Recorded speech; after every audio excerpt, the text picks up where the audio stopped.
मैंने आपके मुखारविंद से सुना है कि संसार का सबसे बड़ा पाप निंदा है। गुरुदेव, हर रोज की दिनचर्या में हम ऐसी काफी बातें कर देते हैं जिसमें किसी की निंदा होती है, जाने अनजाने में।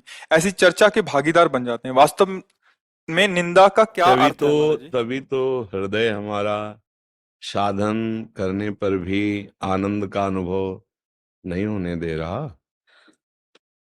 सबसे ज्यादा पाप वाणी से ही बनता है। हम लोग असावधान जन है ना। तो निंदा का तात्पर्य है किसी भी व्यक्ति के किसी भी व्यक्ति के विषय में हम छिद्रान्वेषण कहते, दोष दर्शन करके उसको बोलना। जैसे आप गलत हो, हमारे सामने हो, हम आपसे कह रहे हैं कि देखो ये आप गलत कर रहे हो, धर्म विरुद्ध इसे निंदा नहीं कहते हैं। लेकिन अब आप चले गए, फिर वो आप देखो जो व्यक्ति आया था बहुत दुष्ट और नीच आचरण करने, अभी निंदा होगी। किसी मित्र को या किसी समाज को या किसी भी संबंध को यदि हम गिरते हुए देख रहे हैं, ठीक उसी को बोले तो उसे निंदा नहीं कहते, उसे संभालना कहते हैं। लेकिन उसके पीठ पीछे उसके छिद्रान्वेषण दोष दर्शन करके फिर उसकी बुराई करना, इसे पर निंदा के किए ते आवत नहीं कछु हाथ, मूर्ख पर्वत पाप को ले चल अपने साथ। उसके पापों का बोझा अपने साथ लेकर चलते हैं। फिर दूसरी बात कही, भक्तन निंदा अति बुरी, भूल करो जिन कोय, किए सुकृत बहु जन्म के, क्षण में दारे खोए। भक्तों के लिए तो बहुत होश में रहो, भगवान के जन है। अगर उनकी निंदा करोगे तो एक क्षण में तुम्हारे कई जन्मों के पुण्य नष्ट हो जाएंगे।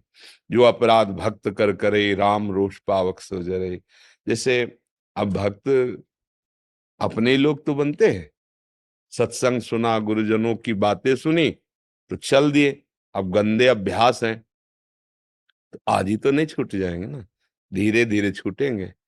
तो हमने उसी प्रारंभिक साधक को देखा जो चलना चाहता है पर अभी ठीक से चल नहीं पा रहा। अब वो निंदा लायक नहीं है, दोष उसमें है। पर वो जैसे बीमार आदमी डॉक्टर के हाथ लग जाए अच्छे, तो अब वो स्वस्थ हो जाएगा। तो अपिचेत्सु दुराचारो भजते माम अनन्य भाग, साधुरेव समन्तव्य सम्यक व्यवसिता। ऐसा वो दुराचारी था, अभी दुराचार उसका हटा नहीं है, पर उसने निश्चय कर लिया कि एक भगवान के सिवा हमारा उद्धार कोई नहीं कर सकता।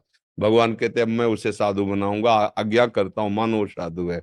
अब आप उसके कोई, तो फिर आपके पुण्य नष्ट हो जाएंगे।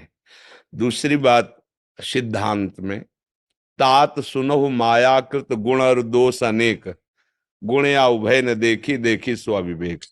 बोले हे तात, ये गुण दोष दोनों माया रचित हैं।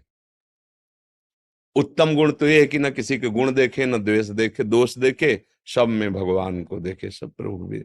हमें क्या मतलब है, तेरे भावे जो कले, भलो बुरो संसार, नारायण तू बैठ के अपनो भुवन बुहार।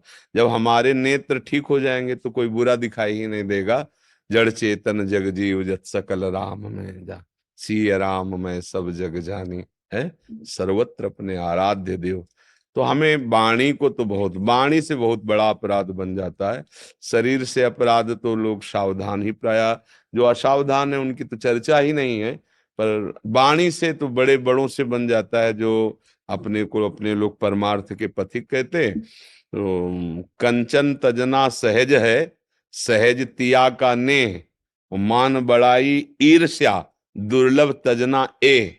परमार्थ के पथिक देखो उसकी बड़ाई हो रही तो और सब हम ठीक कर ले गए, लेकिन ईर्ष्या हमारे अंदर है। तो फिर ये कहेंगे कि हाँ ठीक है, पर अब जो पर के आगे निकला वो तुम्हारे पर काट दिए, परमार्थ के गिरा दिए।